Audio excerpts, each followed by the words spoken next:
Assalamualaikum warahmatullahi wabarakatuh. Nama saya Ramadhani Fitria dengan NPM 211103010099. Di sini saya akan mereview tugas jurnal yang berjudul Laju Polutan dalam Ekosistem Laut. Masuknya bahan-bahan yang bersifat toksik ke suatu ekosistem akuatik akan menimbulkan perubahan yang dapat mempengaruhi kelangsungan hidup organisme yang ada di dalamnya. Perubahan ini mempengaruhi fungsi dan kegunaan air laut menjadi tidak sesuai lagi dengan peruntukannya. Air yang tercemar tidak lagi bisa digunakan untuk kehidupan karena tidak memenuhi syarat-syarat kesehatan dan tidak bisa menjadi habitat biota akuatik yang aman. Bila konsentrasi polutan yang masuk terus bertambah, maka akan terjadi biokonsentrasi, yaitu peningkatan konsentrasi suatu polutan dalam suatu ekosistem. Keberadaan polutan dalam suatu lingkungan akan sangat mempengaruhi kehidupan makhluk hidup yang di dalamnya. Polutan dapat masuk ke suatu lingkungan dengan berbagai cara. Misalnya, unsur logam yang dapat masuk secara alami karena sudah berada di bumi. Batuan dan tanah secara alamiah kemudian masuk ke lingkungan laut melalui hujan dan erosi. Sumber lainnya adalah melalui buangan industri, limbah rumah tangga, pertanian. Laut sering dijadikan sebagai lokasi pembuangan akhir dari berbagai sisa aktivitas manusia di daratan. Banyak sumber polutan pencemaran lingkungan akuatik.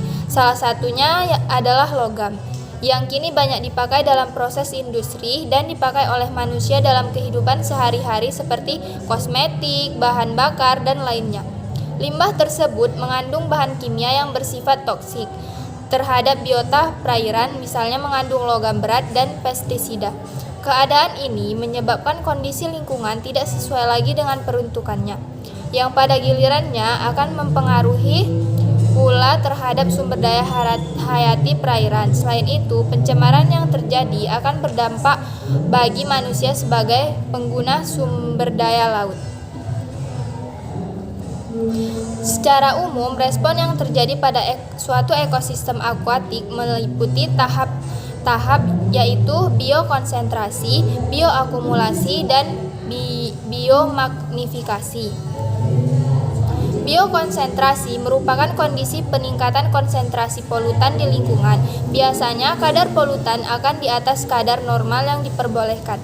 Organisme yang mengalami pemaparan bahan toksik tersebut menerus akan polutan yang memasuki lingkungan laut secara terus-menerus dapat mengalami biokonsentrasi. Proses ini biasanya diikuti oleh bioakumulasi dan biomagnifikasi yang akan menimbulkan efek merugikan bagi organisme akuatik. Bila biomagnifikasi terus berlanjut, efeknya akan menimpa manusia sebagai konsumen tertinggi dalam jaringan-jaringan makanan. Oleh karena itu, pemantauan konsentrasi polutan dalam lingkungan mutlak diperlukan untuk dapat dilakukan antisipasi sejak dini. Sekian review jurnal dari saya. Assalamualaikum warahmatullahi wabarakatuh.